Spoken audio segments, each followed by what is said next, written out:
God doesn't change. His promises never expire. So what remains? Not fame, not wealth, not applause, not even titles. What remains is a heart that honors God, a life that stays faithful when unseen, a yes to God when the world says why bother, a hope that holds to His word when all else uncertain. Because when the noise fades, when the spotlight moves on, when the lights go out, what will remain is Him and His word.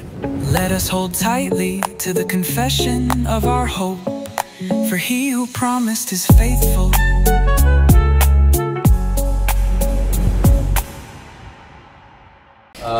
Something remains, ya.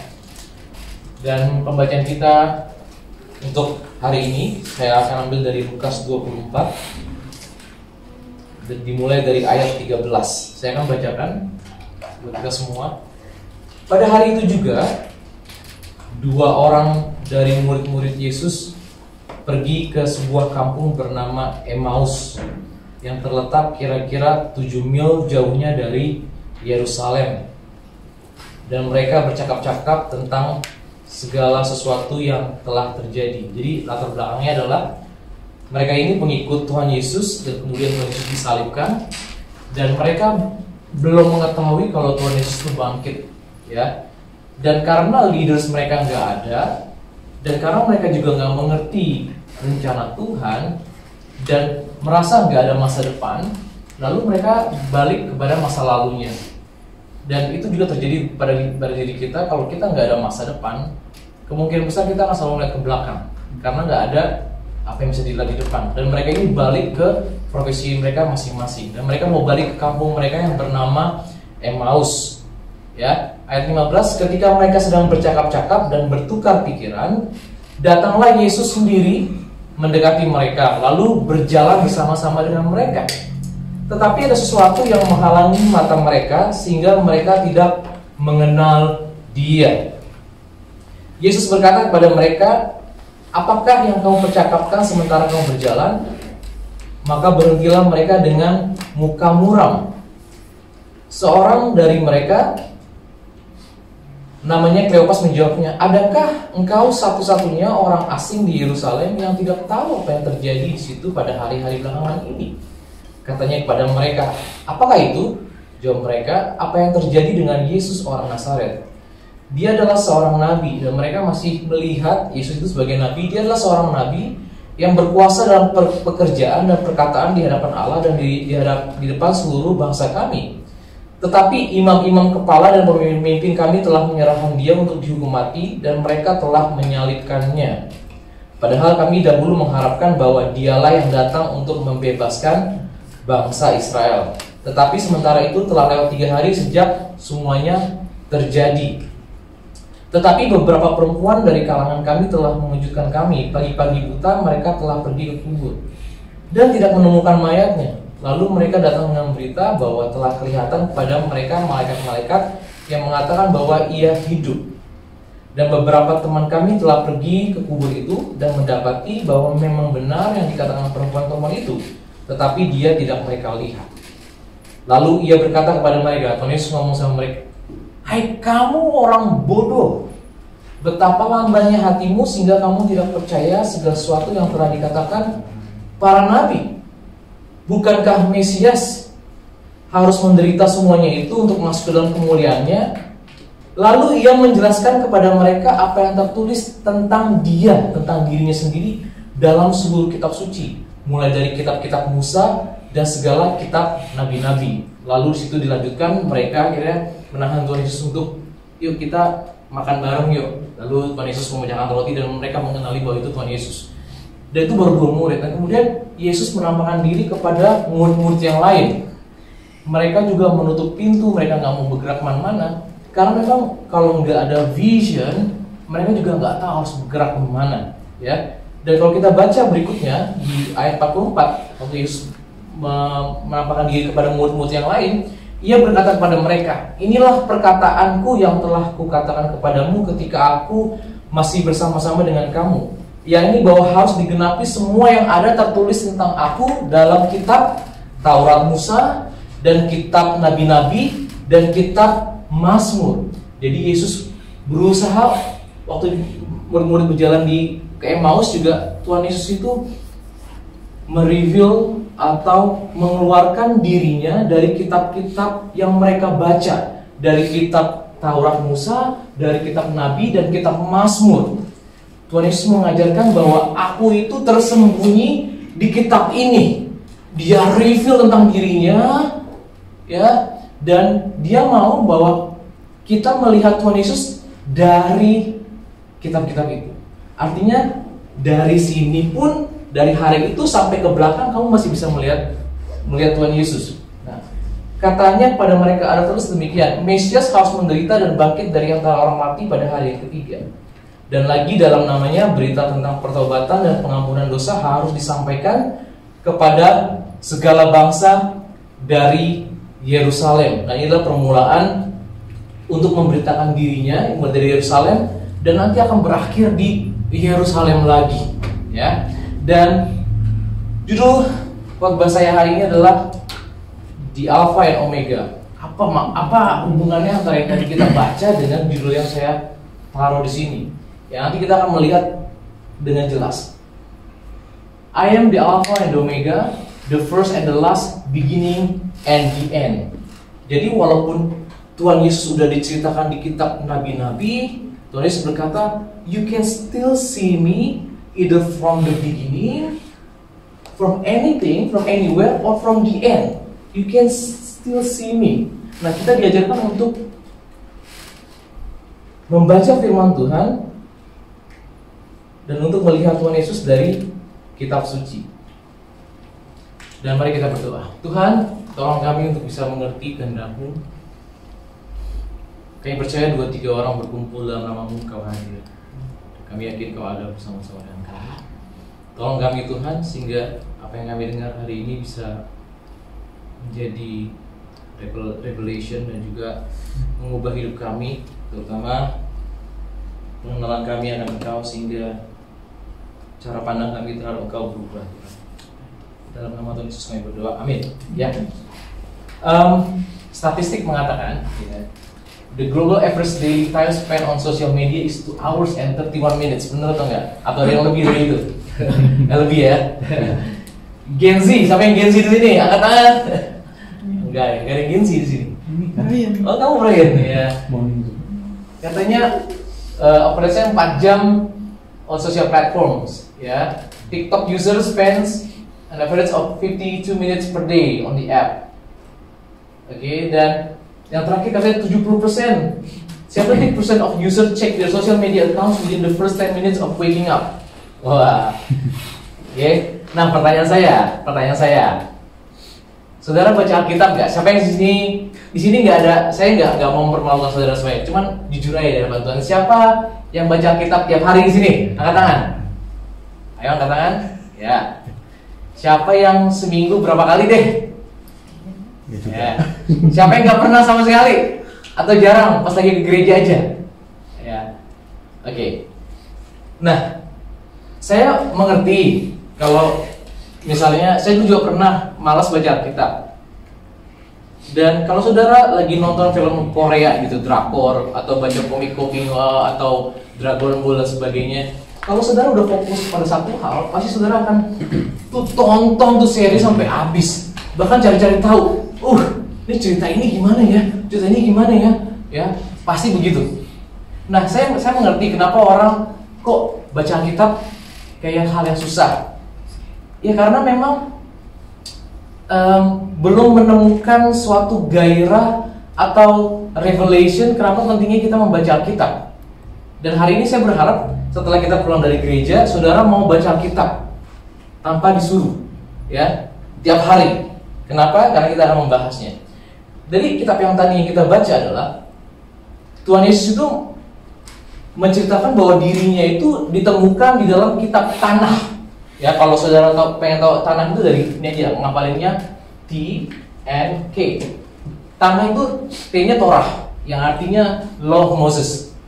Nevim, kitab Nabi-Nabi, Prophets. Ketuvim, salah satunya adalah Mazmur. Dan dia berkata di sini, tadi ya kita udah baca, ia berkata pada mereka, inilah perkataanku yang telah kukatakan padamu ketika aku masih bersama-sama dengan kamu. Ya ini bahwa harus digenapi semua yang ditulis tentang aku dalam kitab Taurat Musa, Torah, dalam kitab Nabi-Nabi, Nevi'im, dan juga dalam kitab Mazmur. Jadi dengan kata lain dalam kitab Tanah itu ada cerita tentang Tuhan Yesus. Dialah the center, the pusat dari segala sesuatu yang ada. Saudara baca kitab Imamat itu ada Tuhan Yesus di situ. Saudara baca kitab Yosua ada Tuhan Yesus di situ. Saudara baca cerita tentang Yusuf ada Tuhan Yesus di situ. Saudara baca tentang Ruth ada Tuhan Yesus di situ. Di mana-mana ada Tuhan Yesus. Dalam kitab Mazmur juga ada Tuhan Yesus. Ya. Dan untuk saudara mau baca kitab, saya ngasih 2 metode atau kita harus belajar pattern dalam Alkitab. Dan saya berharap habis ini saudara akan gairah banget untuk baca Alkitab. Saya berharap ya. Ini Tuhan Yesus juga pengen saudara demikian. Yaitu ada 2 pola di Alkitab dari berbagai macam pola, tapi yang pola yang saudara temui sering banget saat saudara baca Alkitab. Mungkin saudara nggak sadar, tapi pola ini selalu muncul. Yang pertama adalah parallel panels, yang kedua adalah chiastic, ya, parallel panels and chiastic. Apakah itu? Saya akan mulai dari parallel panels. Jadi saat saudara baca Alkitab, saudara kan, oh iya ya, oh ternyata gitu ya, oh gitu ya. Yang artinya saudara bisa menginterpret Bible dengan Bible. Jangan dengan menginterpret suatu konteks dengan cara pemahaman saudara sendiri. Jadi Bible, interpret Bible, gitu ya.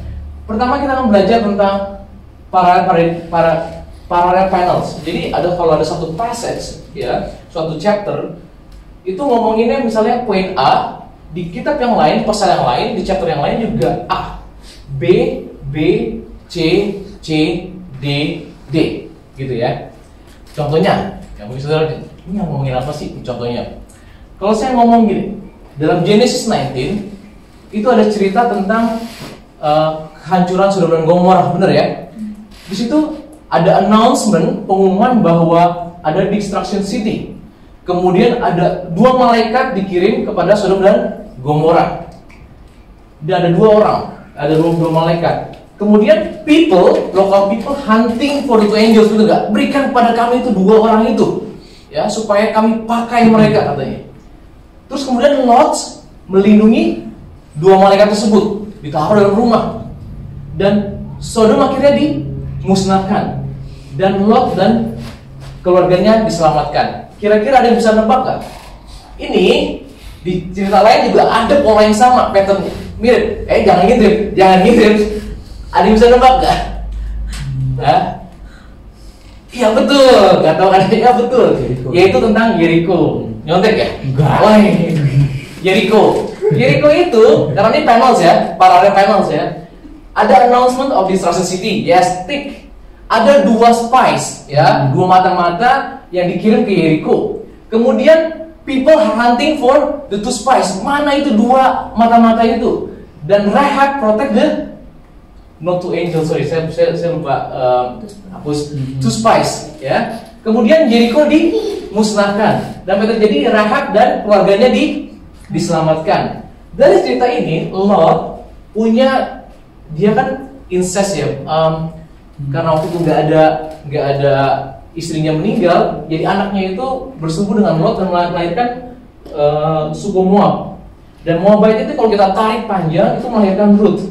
Dan di sini Rahab kita tarik panjang itu menikah dengan Salmon dan akhirnya punya papa anak namanya Boaz. Dan Boaz ketemu dengan Ruth, dan Ruth akhirnya menjadi Boaz, dan Ruth adalah nenek moyangnya dari Tuhan Yesus, gitu ya. Ini panel yang pertama, contoh ya. Contoh yang kedua, saya kasih contoh. Elisa. Tuhan Yesus ngomong begini, kamu tahu nggak Yohanes Pembaptis itu adalah Elia yang akan datang. Kalau Yohanes Pembaptis pembuka jalan diparalelkan dengan Elia, siapakah Tuhan Yesus diparalelkan? Dia diparalelkan dengan Elisa. Dan ada similarity, ada kesamaan pelayanan dari Elisa dan Tuhan Yesus. Pertama, Elisa itu memulai pelayanannya di Sungai Yordan. Ingat waktu lagi dia berdoa supaya diminta 2 roh, dan kemudian Elia diangkat dan jubahnya turun tuh di Sungai Yordan. Begitu juga Tuhan Yesus melayani mulai di Sungai Yordan. Kemudian Elisa juga membangkitkan orang mati, dan Tuhan Yesus juga membangkitkan orang mati. Elisa mengasih makan 100 orang, ada leftovernya juga. Tuhan Yesus ngasih makan 5.000 dan juga 4.000 dan leftover juga. Elisa menyembuhkan leprosi, Tuhan Yesus juga menyembuhkan leprosi. Elisa membuat kapak mengambang, Tuhan Yesus membuat Petrus mengambang. Kuburannya Elisa tempat kebangkitan, waktu lagi ada orang mati taruh di tulangnya itu bangkit. Dan Tuhan Yesus juga dia adalah Jesus itu a place of resurrection. Sampai sini saudara ngerti ya. Jadi kalau ada tipologi ini ngapain kok ngomongin Elia dan sebagainya? Itu bukan berarti roh Elia yang sama di Yohanes Pembaptis, enggak. Tuhan Yesus mau ngasih tahu bahwa harus digenapi, ya. Ini pattern yang pertama tentang paralel. Yang kedua, saya mau ngajarin saudara tentang kaistik, supaya saudara nanti saat baca firman Tuhan tuh jadi berbeda cara ngelihatnya. Dan saudara pengen baca firman Tuhan karena saudara tahu, ternyata firman Tuhan itu penuh dengan suatu revelation ya. Yang kedua adalah tentang kaistik. Kaistik itu sebenarnya dari bahasa Greek kai. Kai itu huruf X, letter ketiga, 20, letter yang 22 of the Greek alphabet. Jadi kenapa sih kaistik? Sekarang ada X penggantian Twitter, ya. X itu sebenarnya simetri, sama seperti manusia. Kalau kita dibelah, maka kita ada sisi kanan dan sisi kiri mirroring satu sama lain, ya. Jadi dari kaistik ini bisa didapatkan pola di mana ada mirroring, echoing, reverse order tadinya. Kalau tadi kan A, B, C, D. Nah, kalau yang kaistik itu adalah begini polanya. Jadi kalau saudara baca firman Tuhan, ada pola A, B, C, D, kemudian ini nggak harus ada sih, A, B, C, B, A, ya.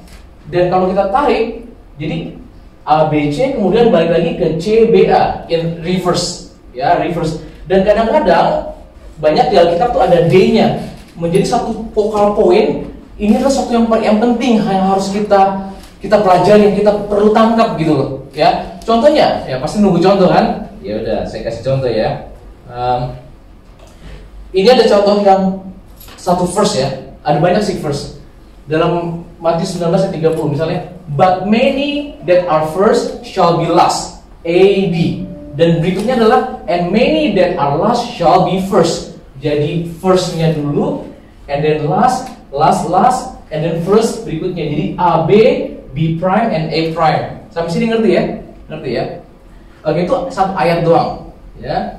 Kemudian ada Mazmur 23 yang sering kita baca dan dengar, benar ya? Sebenarnya itu juga kaistik, ya. Kalau kita baca, Tuhan adalah gembalaku, takkan kekurangan aku. Saudara mau baca dari sini atau baca dari sini, mereka tuh mirroring. Kalau Tuhan Yesus bilang, aku adalah Alpha dan Omega, saudara bisa melihat Yesus dari akhir atau dari awal. Di sini Tuhan adalah gembalaku, takkan kekurangan aku. Karena apa? Kebajikan dan kemurahan mengikuti semua hidup, tidak pernah kekurangan. Ia membaringkan aku nutupin ya. Ia membaringkan aku di padang berumput hijau. Ia membimbing aku ke air yang tenang. Ya, ini kan B prime-nya ini. Engkau menyediakan hidangan bagiku, pialaku penuh melimpah air. Ya, ia menyegarkan jiwaku, gadamu dan tongkatmu yang menghibur aku.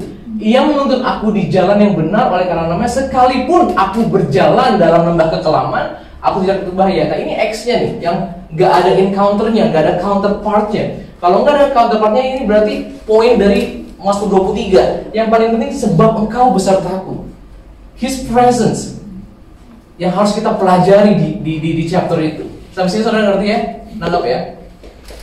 Dan saya punya contoh berikutnya tentang kaistik. Sebenarnya banyak banget di Alkitab, ya. Saudara pernah baca tentang Genesis 11 tentang Tower of Babel, ya, Menara Babel. Pertama itu diceritakan the whole earth has one language. Diakhiri, ini A prime-nya, mereka bahasanya dikacaukan sehingga mereka nggak punya satu bahasa lagi. Ya, mereka nggak ngerti satu sama lain. Yang kedua, people journey to a place named Shinar. Dan berikutnya adalah yang B prime-nya, people scatter dan menempatkan nama Babel. Yang ketiga juga come let us. Kemudian di prime-nya adalah speech, come let us. Tuhan bilang mari kita turun. Dan kemudian poin di verse 4-nya itu disebutkan city and tower dan juga city and tower, dan yang emphasisnya adalah di poin God comes down to see. Sampai sini nangkep? Ya. Oke. Terus apa hubungannya sama saya ngomong tadi di alpha and omega? Tapi saya menjelaskan karena dengan menggunakan dua pattern yang tadi kita akan bisa melihat kenapa Tuhan Yesus ngomong tuh I am the alpha and the omega, ya. Oke, mari kita lihat di sini. Jadi kalau kita mengambil pakai KST, ya, ini sebenarnya mirroring. Cuma saya baru ngasih tahu sisi yang sini. Pusatnya adalah dari Alkitab sebenarnya ini. Tuhan Yesus mati di kayu salib, salvation. This is the center of the Bible. Nah, before Jesus, kita kalau tarik mundur dari sini ya, dari awal, sebelum salib, sebelum Tuhan Yesus, itu dimulai dari apa? In the beginning, ya. Tuhan menciptakan langit dan bumi. Dan langit dan bumi itu ada sebuah taman yang disebut dengan Taman Eden. Ada dua pohon. Pohonnya apa? Pohon pengetahuan yang baik dan jahat dan pohon kehidupan. Dan kemudian Adam dibangkitkan, ya, dari tanah. Dan ini baru tanah doang, dihembuskan nafas. Dan kemudian kan itu udah hari ke-6 ya. Dan kemudian hari ke-7 mereka rest. Tuhan bilang rest. Dan di sini memang nggak dijelaskan setan dijatuhi di hari keberapa, tapi para ahli teologi percaya bahwa iblis itu dilempar dari surga itu setelah hari ke-7. Dan itu sebabnya si ular itu menggoda Hawa. Kalau misalnya dilemparnya setelah itu ya nggak mungkin digoda, ya kan? Dan kemudian ini ada pernikahan. Tuhan memberkati Adam dan Hawa. Dan kemudian apa yang terjadi setelah itu? Ada Tuhan marah. Ada the wrath of God. Ini disebut dengan flood. Nuh yang diselamatkan.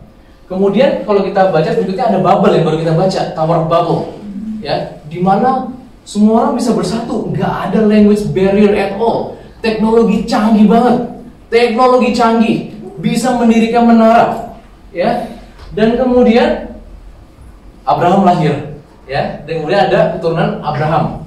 Dan kemudian ada apa lagi? Israel terbentuk, Israel Nation form. Dan kemudian kita baca tentang raja-raja dan sebagainya, mereka memberontak dan sebagainya, ada pembuangan, exile. Dan berikutnya adalah sebelum Tuhan Yesus datang, mereka punya temple itu dihancurkan, destroy. Ya. Dan kalau kita lihat, ini kan kita mau pakai kaistik, Sekarang after the cross, apa yang terjadi adalah di 70 AD, temple destroy. Dan mereka, bangsa Israel, mencar. Gak ada negara mereka. Dan di tahun 1948, Israel terbentuk. Dan kita membicarakan Abraham Seeds. Kalau saudara baca di Galatia 3 ayat 29 dikatakan gini, jikalau kamu adalah milik Kristus, maka kamu juga adalah keturunan Abraham dan berhak menerima janji Allah. Kita adalah, yang dalam Kristus adalah keturunan Abraham. Church era. Babel, it will come. Saudara harus bisa. Sekarang saya menggunakan parallel panel. Waktu di Babel ini nggak ada language barrier at all. Semuanya ngerti. Disuruh, ayo kita kompak ya. Kalau bangun ini, mereka ngerti. Ada satu komando. Gak ada language barrier. Pas lagi Tuhan Yesus mengacau, waktu Tuhan mengacaukan bahasa mereka, yang satu komando ngomong apa? Jadi Tuhan itu nggak menghancurkan Babel waktu itu. Cuman turun mengacaukan bahasa mereka sehingga proyek mereka nggak berjalan. Nah, kemudian setelah itu ada wrath of God kalau saudara baca di Wahyu. Nah, sekarang saya udah, ini di Babel ada Wahyu nih. Ini saya tulis secara berurutan di Wahyu. Babel, dan kemudian ada wrath of God, dan Tuhan Yesus sering ngomong hariku, kedatanganiku itu seperti harinya Nuh katanya. Harinya Nuh. Nanti kita akan belajar. Ya, kemudian ada wedding of the Lamb, ya, dan wedding of the Lamb, saudara, kita kan menggunakan paralel. Hawa itu diciptakan dari siapa? Dari Adam, dari mana? Dari sisinya. Gereja itu bride-nya juga diciptakan dari sisinya. Waktu dia tertidur, udah mati, ditusuk dan keluar darah dan air, lahirlah gereja. Kita, the bride. Waktu itu, waktu Hawa diciptakan, Adam dibuat tidur lelap. Itu kayak bius total. Yang operate surgeonnya tuh alat Tuhan sendiri, dibuka, lahirlah Hawa. Ya, dan Satan dibilang di Wahyu itu dilempar kepada jurang maut. Bahasa Inggrisnya, saya nggak tahu bacanya apa. Abyss. Dan kemudian dilanjutkan ada millennial kingdom, dan akhirnya ada judgment of Satan dan the death race. Ini hari penghakiman terakhir, di mana orang-orang yang mati itu dibangkitkan. Adam was raised. Kemudian new heaven and earth. Ya, New Eden is restored katanya. Ada 2 pohon juga. Bedanya adalah di sini pohonnya itu bukan pohon yang baik dan jahat dan juga pohon kehidupan, tapi di sini ada sungai yang sebelah kiri pohon kehidupan, di sebelah kanan juga pohon kehidupan. Ya. Menurut saudara, kita ada di mana? Belum, kita ada di sini nih. Dan kita sedang menuju ke sini. Karena Tuhan Yesus ngomong begini. Tuhan Yesus mengasih clue. Tuhan Yesus ngasih clue. Hari kedatanganku itu katanya seperti Nuh.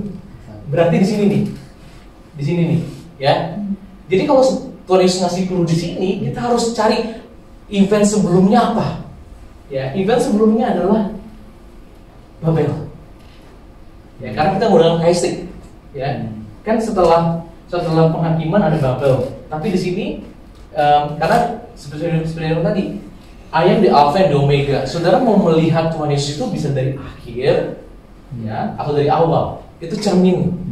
Bisa lihat dari mana aja, oke? Dan oleh karena itu perhatikan, kalau dia ngomong tentang Nuh, itu nggak sembarangan, dia cuma kayak Nuh, enggak. Kita harus tahu kita ada di mana, dan kita ini sekarang ada di dekat sini. Karena zaman sekarang ya, bahasa itu udah nggak jadi barrier lagi. Hampir menurut saya. Saya baru pergi di Jepang, orang yang ngomong kau nih, dia akhirnya udah pakai apa? Masih pakai app sih. Dia ngasih lagi, oh ya, nanti udah nggak ada barrier lagi. Sekarang udah lagi yang dibangun namanya AI dan teknologi. Satu komando dan sebagainya itu akan terbentuk. Ya, ini kan analisa saya, ya kan. Berarti saudara boleh dong. Saudara pulang nanti di rumah, saudara juga cari tahu tentang apa sih isi Alkitab itu, ya. Dan saudara come up lah nanti, Katulus kayaknya begini deh, oke begini, nggak apa-apa, memang nggak ada yang pasti. Karena murid Tuhan Yesus juga yang Emmaus tuh nggak tadi ngomong, kita pikir Yesus itu datang untuk membebaskan kami dari bangsa Romawi. Kita pikir translasi mereka, ya, bahwa mereka itu akan dibebaskan dari bangsa Romawi, ternyata enggak. Tuhan itu harus datang untuk disiksa, disalibkan dulu, ya. Dan saudara, waktu lagi di zaman ini, semua orang itu melihatnya ke depan, to forward, ke hari kedatangannya Dia. Sekarang kita di sini selalu melihat ke belakang, benar nggak? 2000 tahun yang lalu, 2000 tahun yang lalu, 2000 tahun yang lalu. Iman kita tuh selalu ke belakang. Pada Tuhan Yesus, mereka tuh ke depan di zaman itu. Tapi di sini nanti kita akan melihat bahwa, hey, it will be happening. Okay. Tapi ada suatu kesamaan di sini, nanti kita akan belajar. Kemarahan Tuhan itu selalu terjadi setelah. Nah, Tuhan Yesus pernah ngomong, the wrath of God itu dibandingkan dengan harinya Nuh dan Lot. Ada 2, kita baca ya. Nah, dalam Lukas 17, Tuhan Yesus menjelaskan, tetapi iya, Tuhan Yesus harus menanggung banyak penderitaan dahulu dan ditolak oleh angkatan ini. 2000 tahun lalu dia ditolak. Dan sama seperti terjadi pada zaman Nuh, demikianlah pulanya halnya kelak pada hari-hari anak manusia. Mereka makan dan minum, mereka kawin dan dikawinkan, sampai kepada hari Nuh masuk. Ada kata masuk. Setelah dia masuk, baru datanglah air bah dan membinasakan mereka semua yang nggak masuk. Jadi ada kata masuk di situ. Demikian juga seperti yang terjadi di zaman Lot. mereka makan dan minum, mereka membeli dan menjual, mereka menanam dan membangun. Artinya ekonomi berjalan dengan baik. Ya. Kalau tulis bilang ada peperangan, itu baru permulaan. Sama seperti baby. Orang tuh kalau ya, lagi baru melahirkan tuh, kalau belum intens, itu masih belum waktunya. Perang dan sebagainya itu masih baru permulaan. Tapi nanti ada waktunya kalau udah intens, katanya seperti Alkitab mencatat bahwa seperti ibu yang mau melahirkan, itu yang kayak kontraksinya tuh bukan lagi 10 menit sekali tuh lah, per menit intens gitu ya. Artinya apa? Di zaman yang akan Tuhan Yesus datang itu, saya percaya ekonomi berjalan dengan baik. Ada suatu kesatuan. Dan berikutnya adalah, tetapi pada hari Lot pergi keluar dari Sodom, turunlah hujan api. Kalau saudara baca lagi tentang cerita Lot, si Lot itu berlama-lama loh. Kita mencatat dia berlama-lama sampai malaikat narik mereka keluar, tuh disuruh lari, pergi kamu. Dan kemudian bilang, boleh nggak kalau saya tuh lari sampai ke kota yang itu deket? Dan akhirnya pas lagi mereka lari, baru api turun. Maksud saya apa?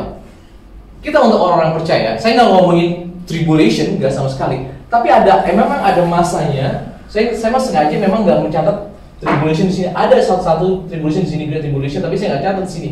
Tapi the word of God pasti akan terjadi setelah kita yang percaya, ya, yang percaya sama Tuhan Yesus itu masuk atau keluar dulu. Ada kata masuk dan keluar, baru the word of God happen. Ya, demikianlah hal kelaknya pada hari di mana anak manusia menyatakan dirinya. Sampai sini saudara nangkap ya? Saudara ngomong soal saya kayak kecepatan atau apa? Saudara ngerti ya maksud saya ya? Ya. Dan kita balik ke sini boleh ya?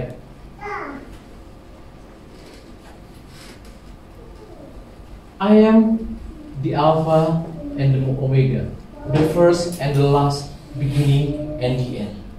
Saudara mau baca dari Wahyu, bukan hal yang menakutkan lagi. Saudara akan melihat Yesus di situ, sama seperti di sini.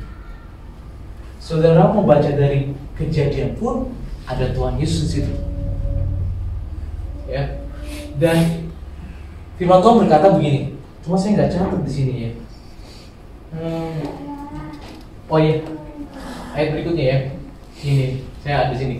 Dan jikalau Allah tidak menyayangkan dunia purba, tetapi hanya menyelamatkan Nuh, pemberita kebenaran itu dengan 7 orang lain. Ini pun berbicara di Wahyu 7 churches. 7 churches lah yang akan diselamatkan. 7 churches, ya. Dan tetapi hanya menyelamatkan Nuh, pemberita kebenaran itu. Jadi ada role kita, saudara. Jangan gini loh, jangan santai maksud saya. Ya, Nuh itu juga nawarin ke orang kok, ayo. Ya, di kitab yang lain mengatakan bahwa dia tuh malah diolok-olok. Saudara harus bisa memberitakan keselamatan, memberitakan kebenaran itu. Jadi jangan hanya diam. Karena kita ini udah diangkat menjadi bangsa yang imamat yang rajani. Ya, dulu memang pendekatannya 70 bangsa, satu bangsa Israel, supaya dari satu bangsa Israel 69 yang lain diselamatkan. But kita sekarang diangkat menjadi bangsa umat pilihan Tuhan. Ya. Ketika yang mendengar air bah atas dunia orang-orang yang fasik, dan jika Allah membinasakan kota Sodom dan Gomora dengan api. Kembali lagi, ini patternnya diulang-ulang lagi tentang, padahal ini kitab yang lain loh. Ini 2 Petrus, ya, tentang Nuh dan Lot. Dan jika Allah membinasakan kota Sodom dan Gomora dengan api, dan dengan demikian memusnahkannya dan menjadikan suatu peringatan untuk mereka yang hidup fasik di masa-masa kemudian. Tetapi ia menyelamatkan Lot, orang yang benar, yang terus-menerus menderita oleh cara hidup orang-orang yang tak mengenal hukum dan yang hanya mengikuti hawa nafsu mereka saja. Yang diselamatkan adalah, saudara baca sendiri apa? Orang yang benar dan yang juga memberitakan kebenaran itu.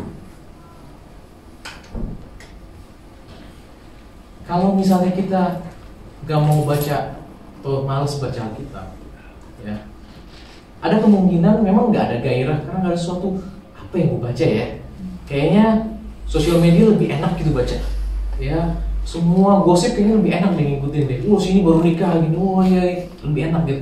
Tapi kalau saudara, saya baru saja menjelaskan tentang 2 patterns. Saudara mau nggak pas lagi pulang ini coba selidiki firman Tuhan. Baca Alkitab hanya dengan 2 tadi, parallel panels dan juga chiastic.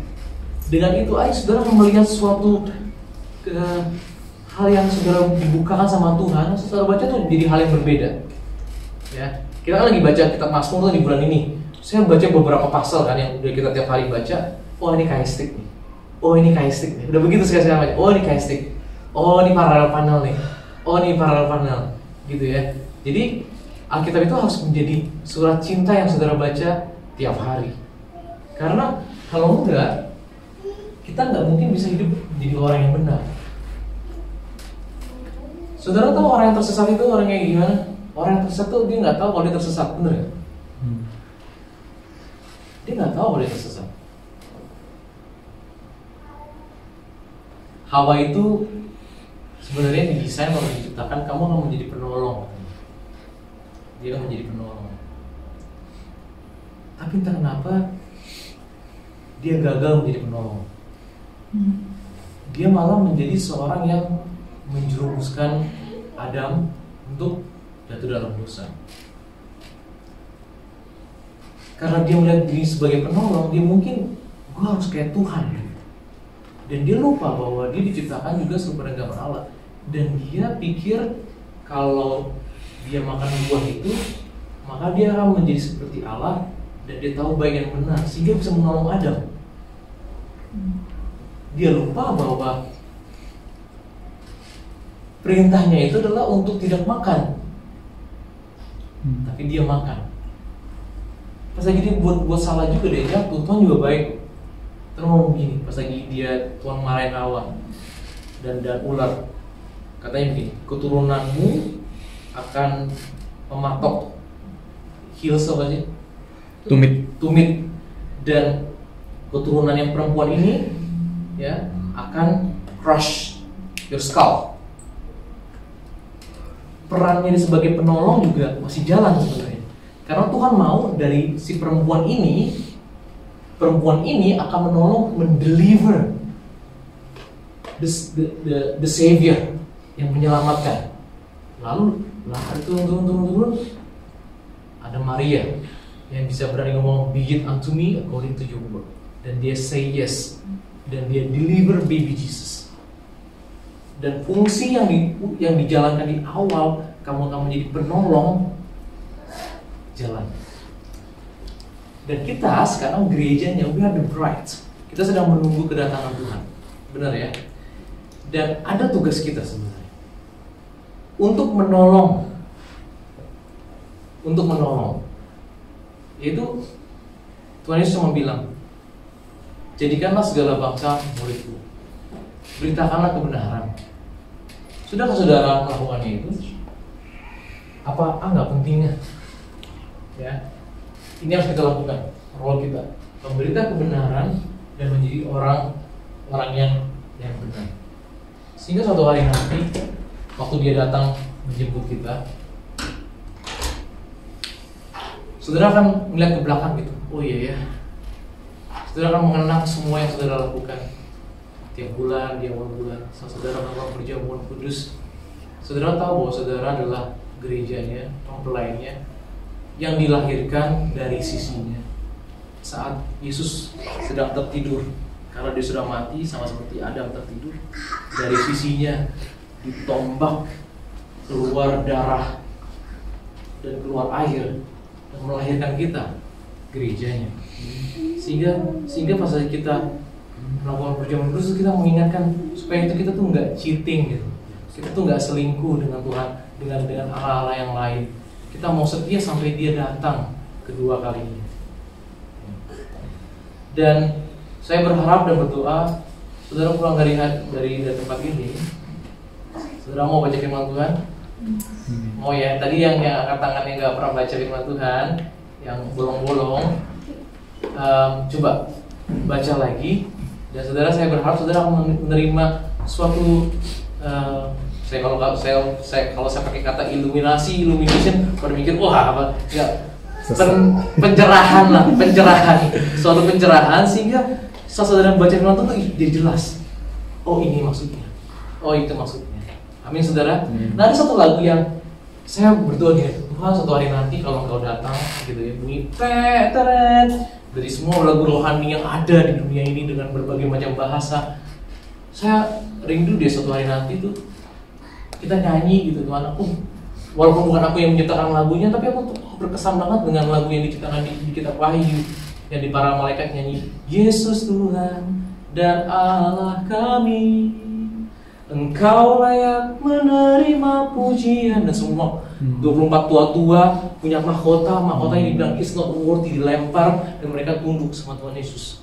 Wow, hormat dan kuasa sebab Kau telah ciptakan. Bayangin, langit dan bumi yang pertama diciptakan semuanya untuk menceritakan tentang Yesus. Dialah focal pointnya, dialah pusat segalanya. Saat saudara baca Yakub, ada Tuhan Yesus di situ. Saudara saat baca Mazmur 23, ada Tuhan Yesus di situ. Saat saudara membaca kitab Yunus pun, ada Tuhan Yesus di situ.